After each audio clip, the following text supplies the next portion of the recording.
Hello my dear students, कैसे हैं आप सब। आई होप आप सब अच्छे से होंगे। माय डियर स्टूडेंट्स, हम लोग अभी तक वोकैबलरी क्लास लगातार पढ़ चुके हैं और पिछले कई क्लास हम लोग ईडियम्स की पढ़े। आज फिर हम लोग ईडियम्स क्लास स्टार्ट करेंगे।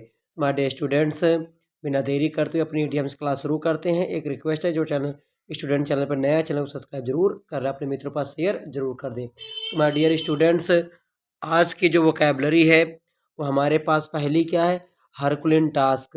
हरकुलिन टास्क का मतलब है डिफ़िकल्ट जॉब, यानी कठिन काम।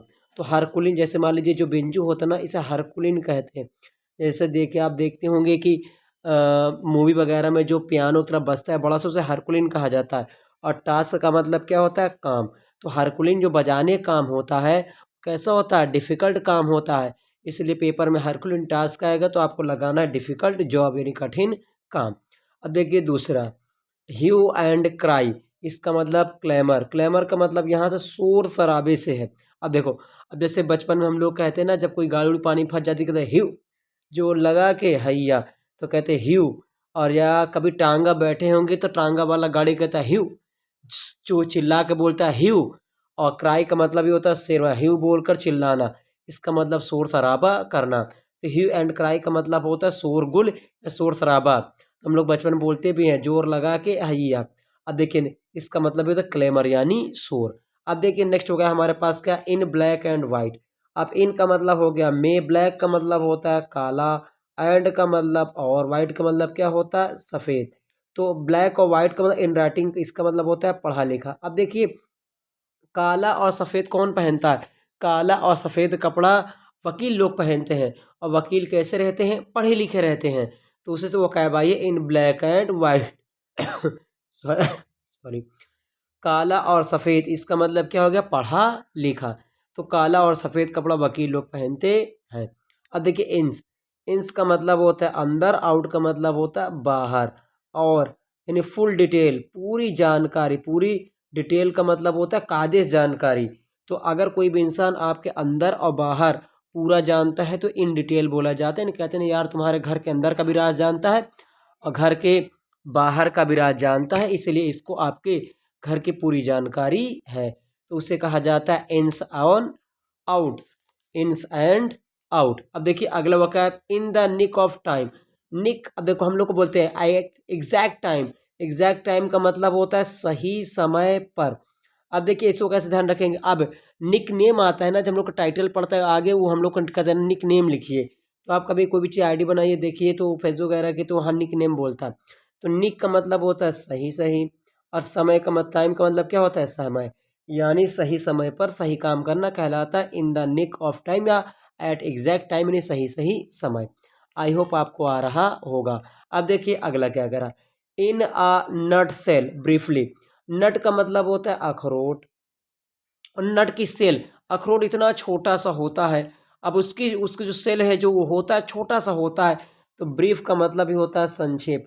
तो जैसे अखरोट छोटा सा होता है, वैसे ही से कहा जाता है इन नट सेल का मतलब होता है ब्रीफली, ने संक्षेप में किसी भी चीज़ को छोटे चीज़ में कर देना। जैसे बिहारी दास ने अपनी रचना गागर में सागर भर दिया था, तो वैसे ही कहा जाता है इन नट सेल में ब्रीफली, संक्षेप में किसी चीज़ को लिखना या कहना। In live of, in place, और लिव का मतलब होता है मान लीजिए आप स्थान से। तो इन लिव ऑफ का मतलब किसी के स्थान पर, इन प्लेस ऑफ का मतलब किसी चीज़ के स्थान पर होना। ये आप लोग बहुत पढ़ते हैं, इन स्पाइट ऑफ या डिस्पाइट। इन स्पाइट का मतलब होता है के बावजूद। अगर आपके पास कोई चीज़ है, उसके बावजूद आप कुछ खरीदते हैं, तो उसे इन स्पाइट ऑफ कहा जाता है। या एक मीनिंग पे आप डिस्पाइट लगा सकते हैं। तो आई होप आपको अच्छे समझ में आ रहा होगा। अब देखिए, किथ एंड किन। अब कहते हैं ना, किथ एंड किन का मतलब फ्रेंड्स एंड रिलेटिव, रिश्तेदार और जो हमारे मित्र होते हैं और सगे संबंधित, उनको किथ एंड किन कहा जाता है। मोस्ट इंपॉर्टेंट वोकैब है। अब तो कहते हैं ना, आपके दोस्ती किन किन लोग, किथ और किन। तो किथ और किन का मतलब आपके किथ कितने फ्रेंड है और किन किन लोगों से आपका रिश्ता है। तो किथ और किन का मतलब होता है फ्रेंड्स और रिलेटिव्स, दोस्त और रिश्तेदार। अब देखिए अगला वोकैब, लायन शेयर। अभी वोकैब एक सेचेसल का पेपर हुआ था, उसमें आपके लायन शेयर वोकैब पेपर में आई हुई थी। अब देखिए लायन शेयर, लायंस का मतलब होता है शेर का, शेर का मतलब होता है हिस्सा। भाई शेर किसी भी जानवर को मारेगा तो हिस्सा बड़ा लेगा ही। तो लार्जेस्ट मतलब ज़्यादा, और पार्ट का मतलब क्या होता है, हिस्सा। तो शेर हमेशा क्या लेता है, ज़्यादा हिस्सा लेता है। कहता है बाकी आप सब लोग कम में निपटारा कर लो। अब देखिए अगला कह रहा long for to desire about something. अब कहते हैं ना लंबे समय के लिए, लॉन्ग का मतलब होता है लंबा और फॉर का मतलब के लिए, टू डिज़ायर अबाउट समथिंग यानी किसी चीज़ की इच्छा लंबे समय से थी, यानी कोई वस्तु आप प्राप्त करना चाहते थे। डिज़ायर अबाउट समथिंग किसी चीज़ के लिए आपकी इच्छा है, आप करें चाहे जितना समय लग जाए, लॉन्ग फॉर चाहे जितना लंबा समय लग जाए, लेकिन इस चीज़ को प्राप्त करना है। तो लॉन्ग फॉर का मतलब होता है किसी चीज़ किसी या किसी वस्तु के बारे में आपकी कोई इच्छा होती है। अब हम लोग की इच्छा है भैया वक्त बन जाए हम लोग सीबीआई इंस्पेक्टर, तो उसे लॉन्ग फॉर कहा जाएगा। अब देखिए look down upon, look down upon का मतलब होता है think that the other person is for inferior, यानी किसी भी इंसान के बारे में थोड़ा घटिया बातें सोचना, तुच्छ सोचना। अब देखो लुक मतलब होता है देखना, डाउन का मतलब होता है नीचे, अब अपॉन मतलब ऊपर, यानी किसी के ऊपर नज़र डाल के उसे थोड़ा नीचा दिखाने की कोशिश करना। इसका मतलब किसी की बेइज्जती करना, उसे तुच्छ समझना, उसे नीचा दिखाने की कोशिश करना। अब किसी चीज़ को देखे हम लोग ऊपर और उसे नीचा दिखा रहे बार बार, इसका मतलब उसकी बेइज्जती कर, उसे इन्फीरियर समझ रहे, तुच्छ समझ रहे हैं, कमज़ोर समझ रहे हैं। अब देखिए लॉन्ग एंड शॉर्ट, तो इन नट से लॉन्ग एंड शॉर्ट, अब पहले कोई भी चीज़ आपके पास क्या था लंबा, आपने उसे क्या कर दिया छोटा, तो यह भी मैंने ऊपर बताया था।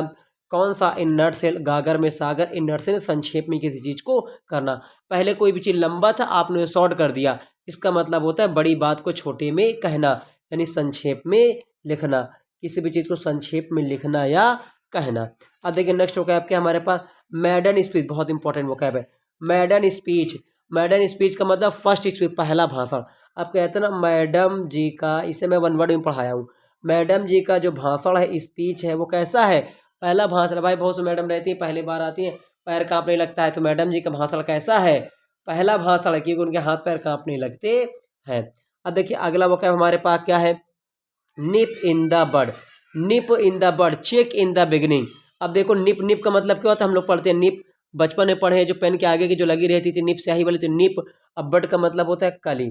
अब कोई भी चीज़ अगर कली के रूप में छोटा सा है, आप तभी चेक कर लेते, हम लोग पेन लेते देख ले भाई छर्रा उर्रा तो नहीं गिरा, तो उसी तरीके से निप इन द बड, कोई भी पेड़ का फूल कली खिली, आप उसे पहले ही निप कर दिए, चेक कर लिए पूरी तरीके से, तो उसे ही कहा जाता है निप इन द बड, जांच पड़ताल शुरुआती में ही कर लेना। तो चेक इन द बिगनिंग, कोई भी काम आप शुरुआत करिए तो उसे ही चेक कर लीजिए सही गलत क्या है, तो उसे कहा जाता है निप इन द बड।